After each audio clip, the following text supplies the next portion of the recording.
Oh, hey guys, Mummer and Kidder back again. How's everybody doing on their end? Hope everybody is well. Uh, what's this? What is this? What is this? What is this? Comic review? Main channel? That hasn't been done in a long time. Yeah, something new, guys, is going on. I'm trying to experiment, seeing if it pays off um, here on the main channel. But for the month of August and September, my comic reviews will be on my main channel. Um, like I said, something I'm trying, experiment I'm trying, maybe trying to get fresh eyes, new eyes on my comic review channel, which you'll probably see a little dot and also in the description below where you can go to for my comic review channel, where I do weekly comic reviews of the books that came out this week. So anybody who is new to my books, now you get to see a little bit of what I do in terms of my comic reviews. So we're gonna deal with the books that came out for August 3rd of my comic, and I got my stack right here, my pull, and I got some DC, got some Marvel, and of course I got some indie for you guys.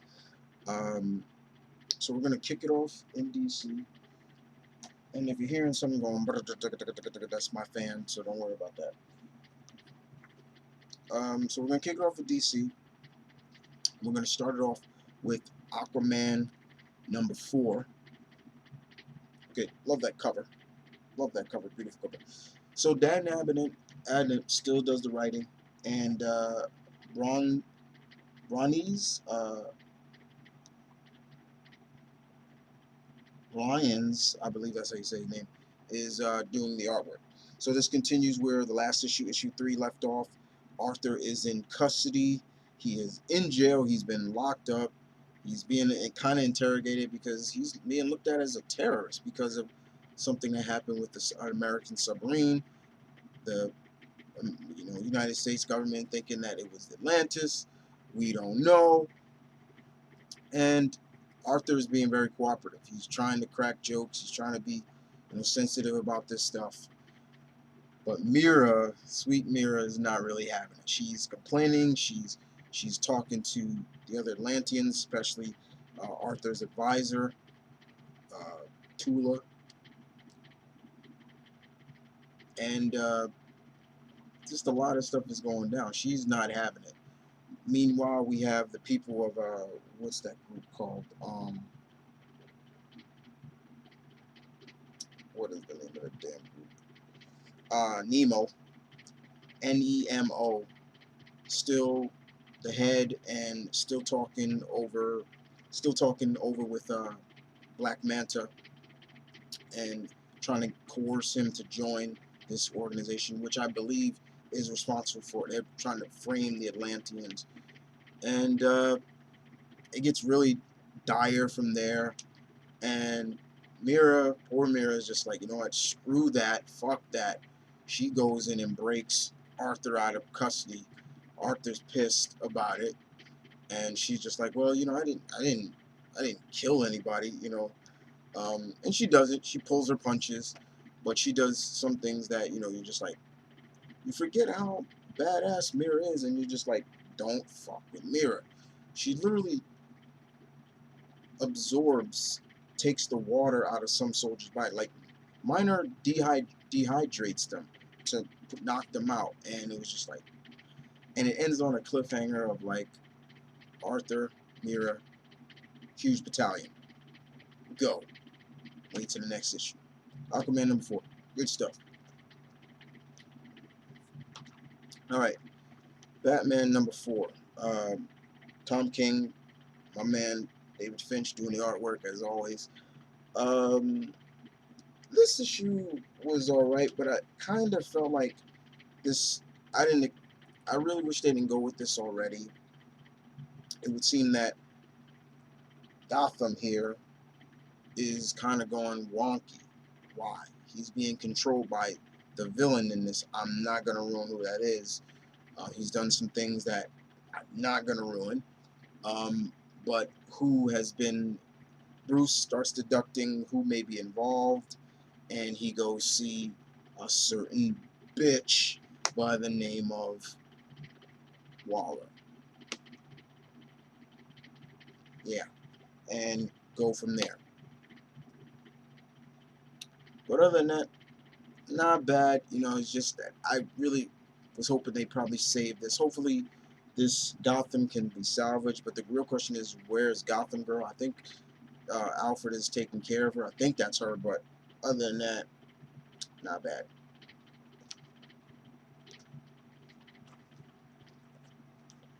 Green Arrow #4. I said on this channel, guys, that when I was showcasing the DC Rebirth stuff, what I was going to read, what's going on my poll, what's not going to go poll. This was one of them. I said, no, I'm not taking a chance with Percy. But friends were saying, gotta give it a chance, Chris. You'll like it.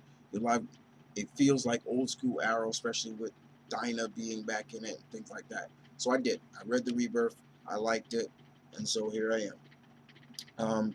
So Percy and Fairy Raw does the artwork, and still, Ollie is rock bottom. He's pronounced dead. His company's been kind of hostily taken over. He's in with trouble with the law. His sister betrayed him. Things like that. It's just so much shit that's going on with Ollie. He has nobody to turn to, or does he? However, an ally from his past comes in. You'd think they're gonna have it out, and they kind of do, but something goes down that just shows you it's all good. What I did not like about this issue is Dinah looking like the damsel in distress. No fucking way do I want to see Black Canary looking like a damsel in distress. But she did in this, and I was a little bit hurt by that. I'm like, no, no, no. But you gotta feel for Ollie in this. I'm not gonna spoil too much in this, guys. You really gotta feel for Ollie, especially with his sister Emmy. It's just like he's been betrayed, and she doesn't want his forgiveness, and it's just like, what the hell? As for the villains, called what the fuck is this group called again?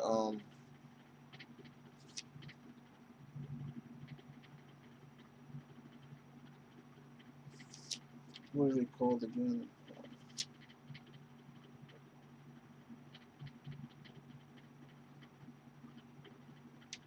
Oh shit! I'm trying to remember what they were called.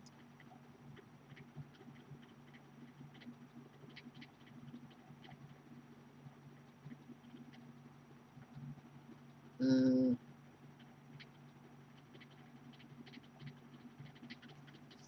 oh my god! I can't remember what they were.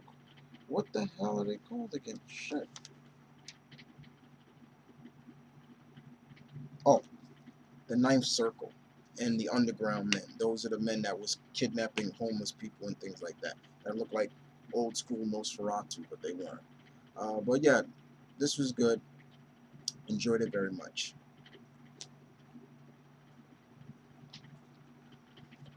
Green Lantern's #4. Okay, this has been just stellar good. Uh, Jessica and Simon are up a creek, and their paddle is not big enough to really get them up that creek. Um, Jessica has been being controlled by the rage that's been going on, and Simon is doing all he can to get his partner back on her senses. Uh, the other gist of it is that they kind of have a a coming of understanding each other even more. You know, uh, they were right about thinking. Basically, they were right. Humphrey and Ben. Benz does the artwork, so we got Ed Benz doing the artwork. Good stuff. That this was going to be like Lethal Weapon, and it kind of is. You're starting to see that. Jessica's really kind of really beating herself in the head. She's really, in a sense, like she's really, in a sense, being like more like,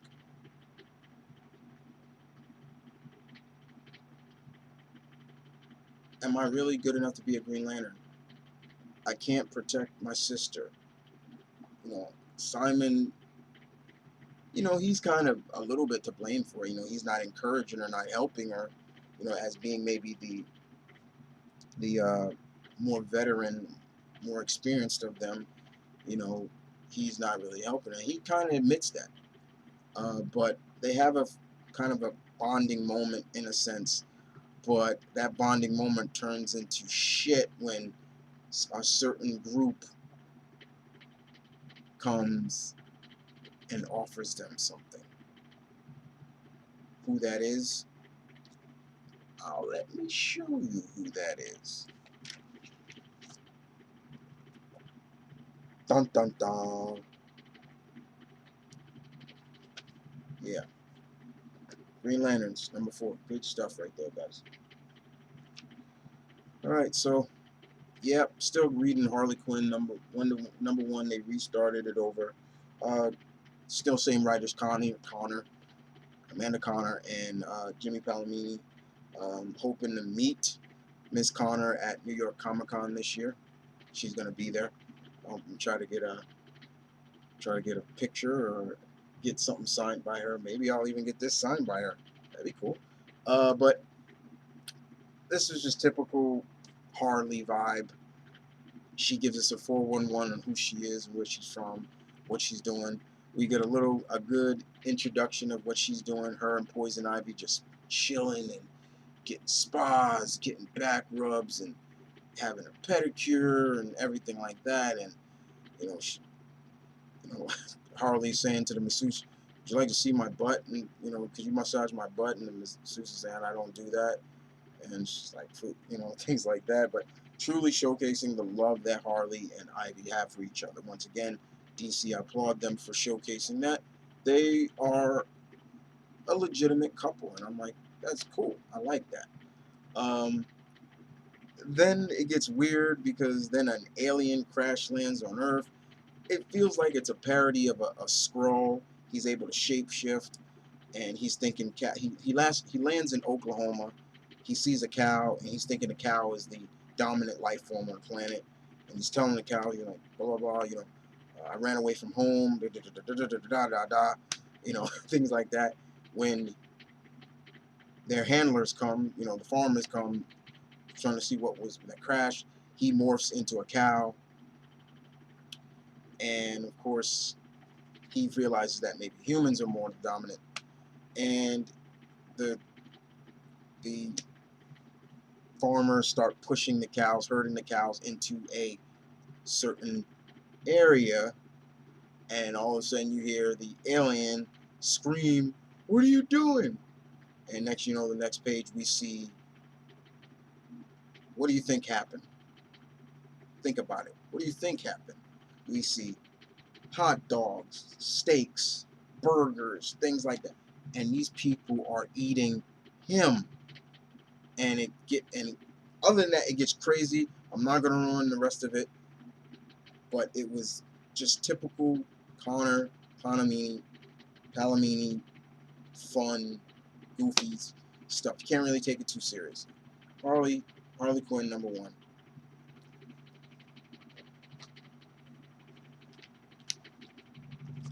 Justice League number 2. Now we're starting to get somewhere. I wasn't really feeling issue number 1, but now we're starting to get somewhere with this whole Kindler's invasion, what the team has to do. And Tony Delling's artwork is good, and the team is up. They're trying to figure out what to do. How do we stop this invasion? And Cyborg, I believe, is the one that detects that they maybe not even the main source of the Kindlers are not even in somewhere on Earth, but inside the Earth. And somewhere inside the Earth, we're talking in the center of the Earth's core. Simon and Jessica are like, we can do it, but the team is really wary because they've been kind of going wonky. Sometimes their rings are working, sometimes it's not. something is up. And unfortunately, there's only one other person that can do that. And as of right now, Batman, Mr. Paranoia himself, is not very trusting of this certain said guy. That said person is the Superman now on this world. Our Superman, new old pre-52 Superman. And Bruce even says, I don't trust him. I'm skeptical of him, blah, blah, blah. But he realized he's the only one that can do this. That's pretty much the gist of it. Justice League number 2.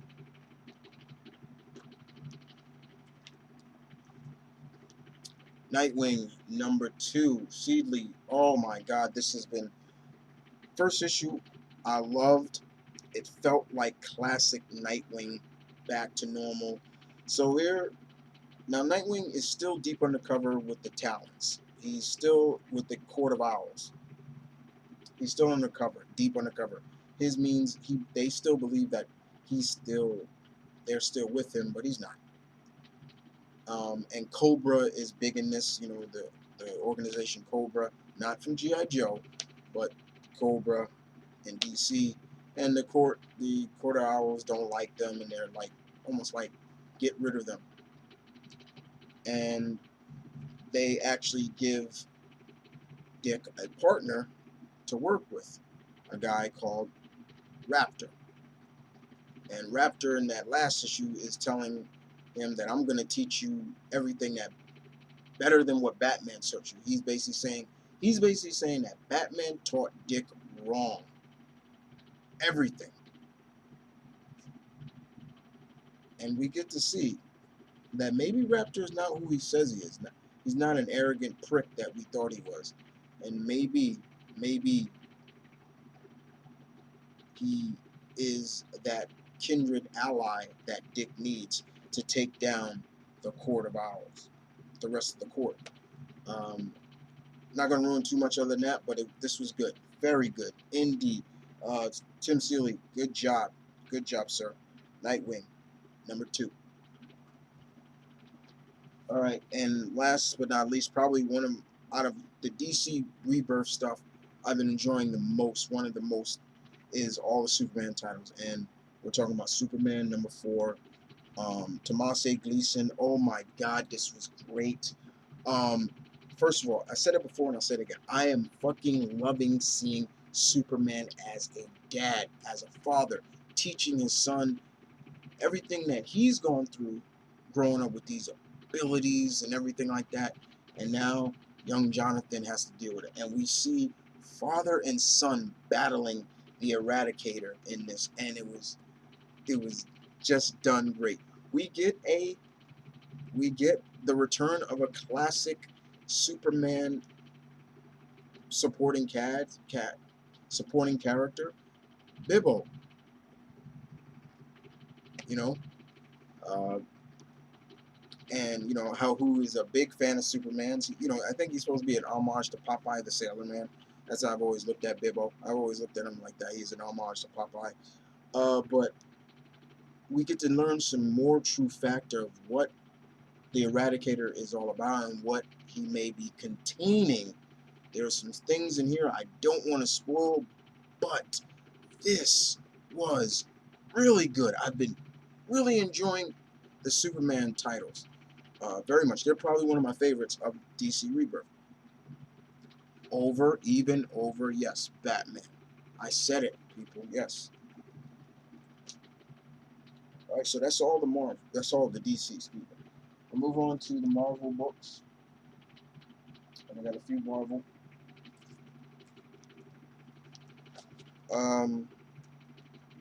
I got 6 Marvel to cover for you guys.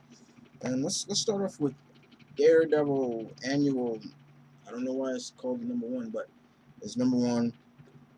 We got 2 stories in here. That one of them deals with Daredevil still battling Claw. This is current. And the return of Echo, Maya Lopez. Last time we saw Echo, she was killed off in Bendis's run of Moon Knight. Count Nephira killed her. But somehow, Soul kind of even pokes at it in saying that due to what Daredevil has done to regain his identity, the newly resurrected Maya Lopez, aka Echo, is back in a sense. Something like it's really weird, but the way they handle it, I love the beginning. You see Maya in Hell's Kitchen. She's at a concert, a rock concert with this gentleman, and she plays up the fact that just because she's deaf doesn't mean that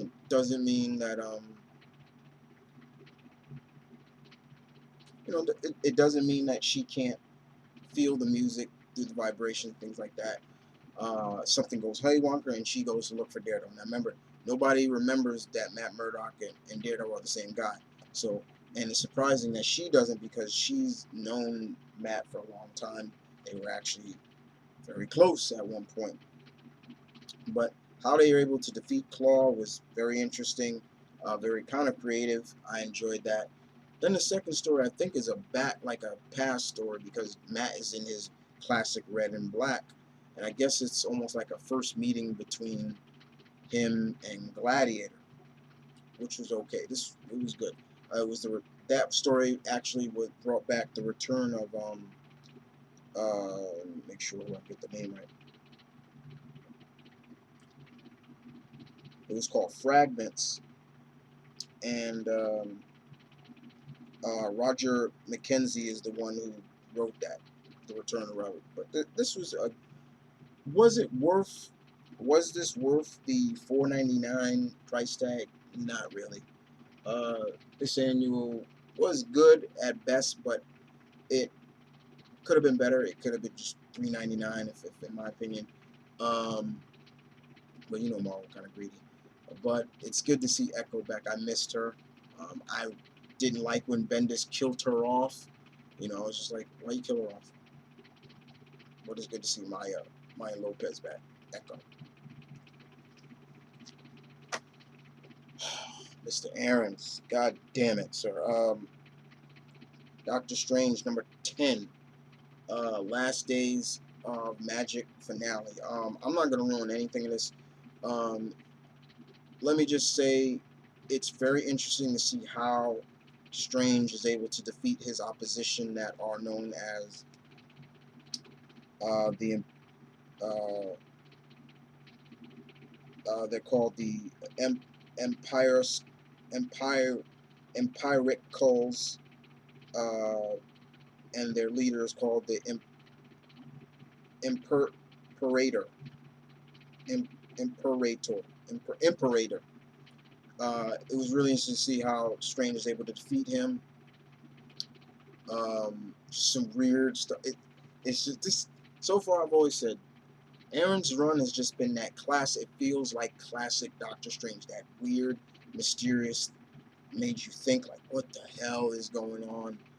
And sometimes it makes you feel like you're on an acid trip. I've never been on an acid trip, so don't ask me, but it does feel kind of wonky at times. But it's good writing. I don't believe the ending. I'm not going to ruin that, but very good indeed. All right. You want to talk about even more trippier? You got Moon Knight number 5, Jeff Lemire, Smallwood. This just keeps getting weirder and weirder. To the point, it's like, what is real? What's not real? The whole 9 yard. Moon Knight versus Moon Knight. Like, what the fuck is going on? Stuff like that. We get and it just instantly plays up a lot of stuff that makes you wonder in your head, is Mark crazy or is he not crazy? Is he truly who he says he is, or is he not? We're seeing a lot of his different alter egos that he was under. Jack Crowley, which was the cabbie that he used to keep his eyes to the ground, or even Stephen Grant, the rich socialite that he was. and then it ends just like, huh?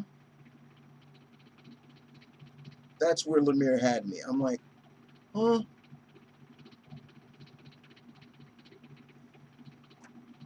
Moon Knight, number 5.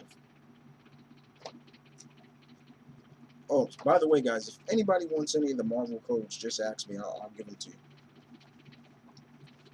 That's for all my code mongers out there.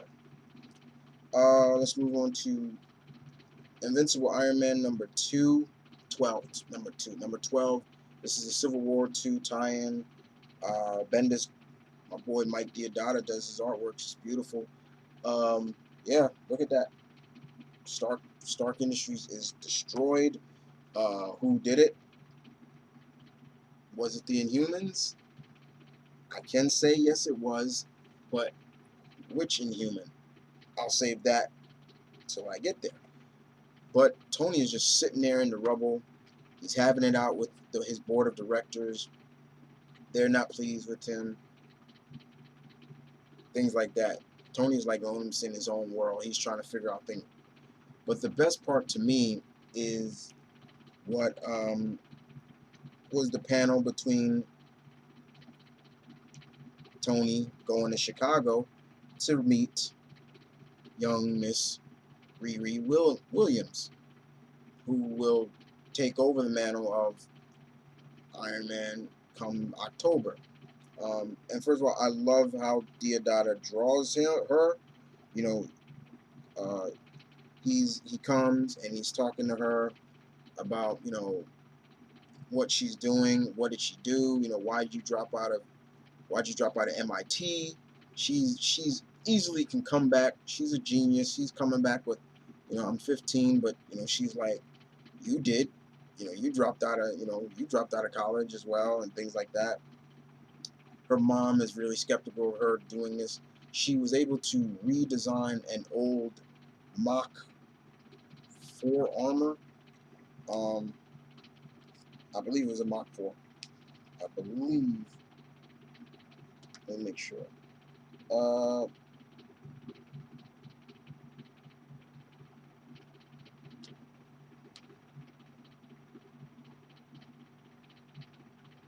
yeah, a Mach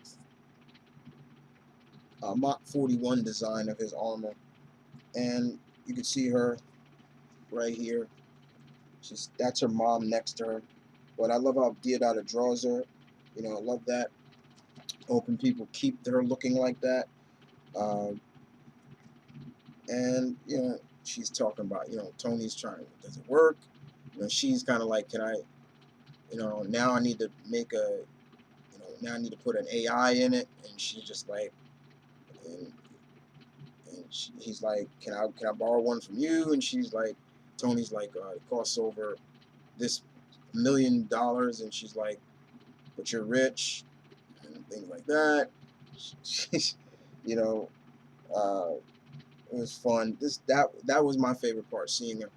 Tony even asked her like, "Where'd you get the name Riri from?" And she said it was her. It's kind of homage to her dad that she never knew, things like that. And the more I was reading her, the more I'm like, okay, now I'm once again my interest in Riri is more. I want more of that. I want to see what she's gonna do. That was what I liked the most. Uh, but it ends with Tony back. You see him. I think it was like a backstory. That was like a. But you see him back at the destroyed Stark Industries, and he's like, I'm trying to figure out what's going on. Why my friends betrayed me? They're gonna betray me. Things like that. And who comes out? None other than the guy who's gonna be the other Iron Man, Victor Von Doom. And it ends there. But it was good. All right, let's move on to Squadron Supreme number 10. Robinson, Kirk still do a good job with this as well. The team is on a mission. They meet their opposition in the form of Adam Berkshire, aka Blue Marvel. They're not able to really get the job done. We get to see how Blue Marvel was able to take out many of the members like Thundra, Blur, and I believe Dr. Spectrum as well, but not Nighthawk. And then of course Hyperion comes in, and Adam is like, he's like, so Blue Marvel, do you have a plan for me? And he's like, yeah, kinda. Now the gloves are off, and basically once again, Blue Marvel actually says, I fought a I fought a Hyperion before, another version of you, so I got a chance, and yeah, but that was fine.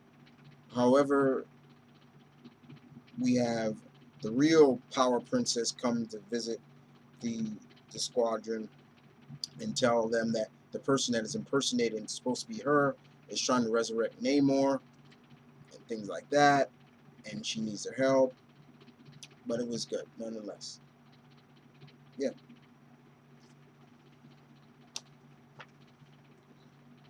And moving on, here we go. Moving on to probably the best Spidey title right now on the shelf. And hell, it's called Spidey, number 9. My boy Craven is in this. This just felt like classic, fun Spider-Man, Spidey fighting Craven. But for what reason and why? I believe this is the first issue we actually get to see JJ, and Peter needs some money because he wants to buy something for his Aunt May, you which was just fun. Does he defeat Craven? Yeah, he does. But was it truly a defeat or was it planned? And we get to see that kind of it was. Who planned it? I'm not going to ruin. But I did love Peter's gift to Aunt May. I thought that was sweet. And remember when I told you about, was it the Inhumans or was it the Inhumans or was it someone in the Inhumans? Yeah. Uncanny Inhumans number 12. Charles Soule and Paccio does the artwork. Great artwork.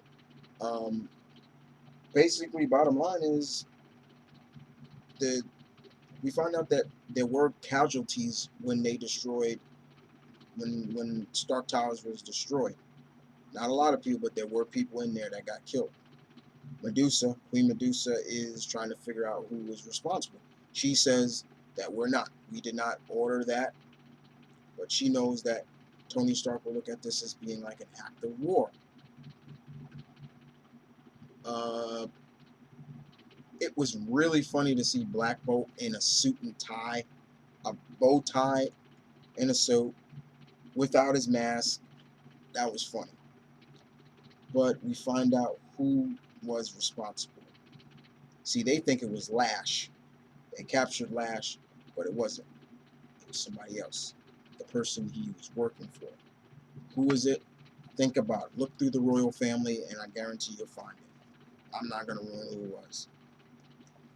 Alright? That's all the Marvel. Let's move on to Indie.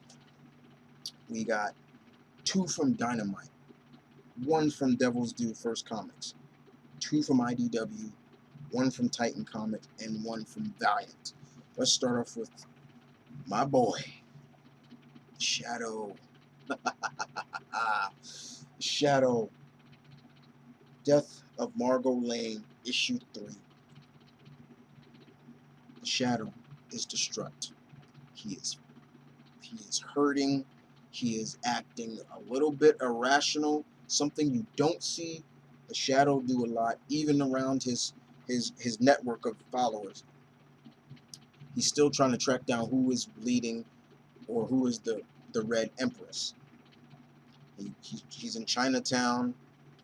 He goes in. He's just a lot of shit's going on. And the more you read it, the more you're like, this is not Shadow's MO. He doesn't act like this. You can see that Margo Lane's death is really bothering him. And it is getting very serious and very much.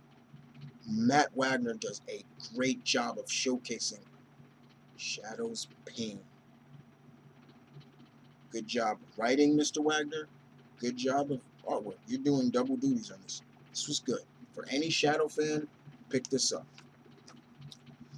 So move on to the last Dynamite book, and we're on to Warren Ellis, Masters, Ian Fleming's 007, James Bond 007.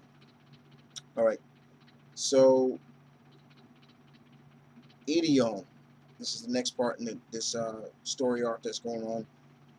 This is really feeling more like classic Bond. Bond is still protecting Candice Burhell. What is her name? Candice.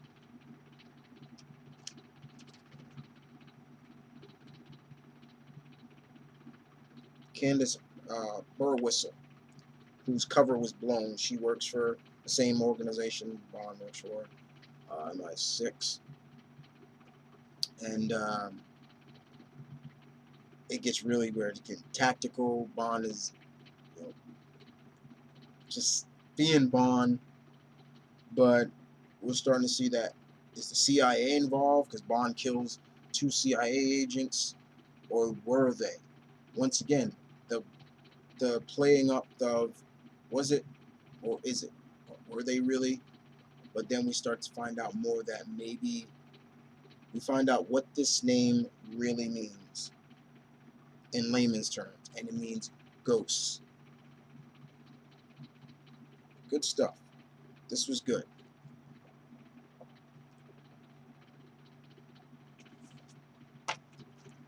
We move on to Devil Dew's first comics, and we go into the Badger. Number 5, Yetis and Mammoths and Badgers. Oh my, yeah.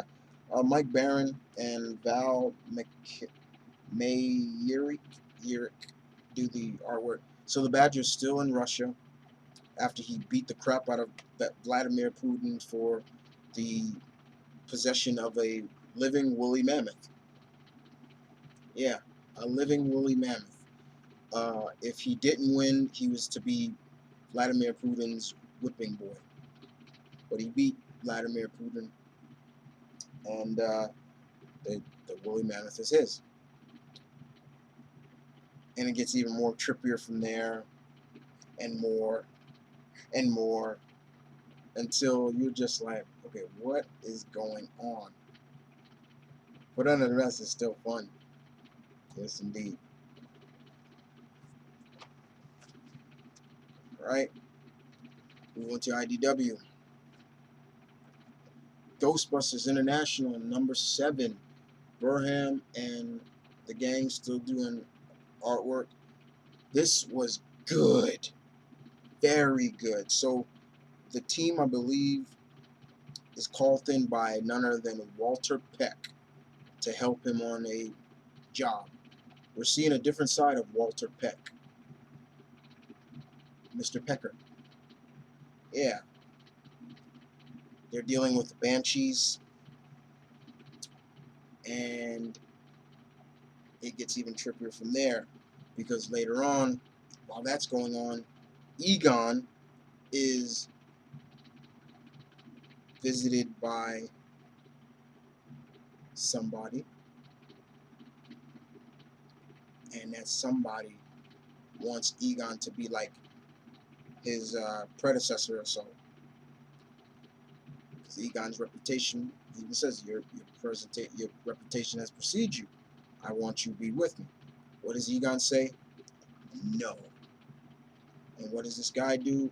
I'm not going to ruin it. It ends, and it's almost like, oh my God. Really? Going there, Mr. Burham? I see. I see. Move on to the next for IDW. This is the last part, I believe, the last part of Street Fighter Cross G.I. Joe. So the tournament is over, and Fat Rufus has absorbed tons amounts of psycho power. Yeah. Let me repeat that once again. Rufus, of all people, has absorbed a lot of tons of amounts, huge amounts of psycho power after the defeat of Bison. Go. It's the Joes and the World Warriors teaming up to basically deal with Rufus because his psycho power is bombarding and hitting other members of Joes and World Warriors, as they call them. And we're seeing psycho-powered, dark versions of some of these characters. But other than that, it was fun. Uh, Baroness, the Baroness, I believe, Major Blood, and of course Destro take a certain person's body to Cobra Commander at the end. We don't know who that is, but do I smell a sequel? I don't know. All right, move on to Titan Comics, and we have basketball legend and great, probably one of the best big men ever to play the game, Kareem Abdul-Jabbar, co-writing this, and it's about Mycroft Holmes, Sherlock Holmes' older brother, and the Apocalypse Handbook. This was fun. This was good. The writing was solid. The drama was there. You really get to love Mycroft in this. If you aren't a fan of anything of Sherlock Holmes, this may not be for you. But if you are a Sherlock Holmes fan, and not just Sherlock Holmes, but a Mycroft Holmes fan, try it. Mr. Abdul-Jabbar does a great job writing this. Um, is there cameos of Sherlock? Yeah, I believe this is taking place a little bit when Sherlock was still kind of a young man. They both are still young, but the time period is 1874, so it's at the height of Victorian era, Victorian England. But it gets really interesting here. Mycroft, you just look at you're just like, okay, he's kind of a louch. At times, he's kind of lazy, but he's a home. He's a Holmes, and what can I say? This was good. I very much enjoyed it. I'm looking forward to reading more of this. Good stuff. And last but not least, we have Fred Van Lint, War Mother from Valiant. Basically, this is living on a desperate world, kind of post-apocalyptic world, and it ties into the whole 4001 AD story arc that's going on. I'm not really. This just really intrigued me. I thought it was cool to read. So this character, the War Mother, her name is Anna, and she goes out all the time looking for lost technology so they can power up or keep their base of operations running. However, there's like somebody that speaks for her and tells her where to go, and the whole object is don't return with anything living. Her gun, which is right there, you see that gun, actually can speak and talk to her and things like that. And we get to see them kind of going back and forth on each other, which was just crazy. She finds a young man, a little boy, and the little boy, she pulls up a little bit of a Terminator. Instead of saying, come with me if you want to live, she says, come with me if you want to not be eaten, because there are creatures that love human flesh now and will eat you. Things like that. But this was good. This was really good. It ends. The ending was not. I've seen endings like that before, so it wasn't anything new, but it was still good. War Mother. I think it's just a one shot, but I very much enjoyed this. Anna and her gun. Was it Flacco? Flacco, I think that, or Falco. Let me make sure.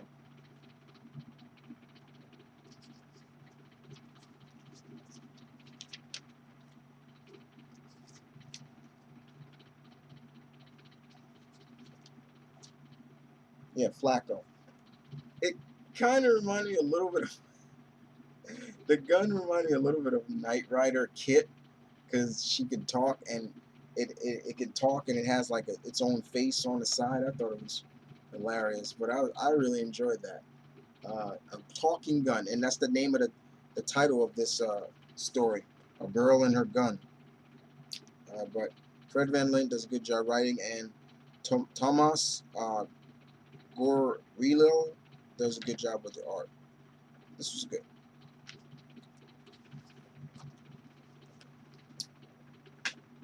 Well, guys, that is it for this week. I will be back again some more comic reviews on my main channel. Once again, this is episode 182 of my comic reviews. If you want to see the rest of the reviews, go to my comic review channel. Subscribe there. That's where my comic reviews will always be. But as of right now, I'm doing a little experiment, and my comic reviews are on my main channel. But other than that, guys, this is Mount Vernon Kid saying peace and love. Stay tuned. Keep it real as always. I'll be see you guys next week with some more reviews. What comes out next week? Something. What comes out big next week?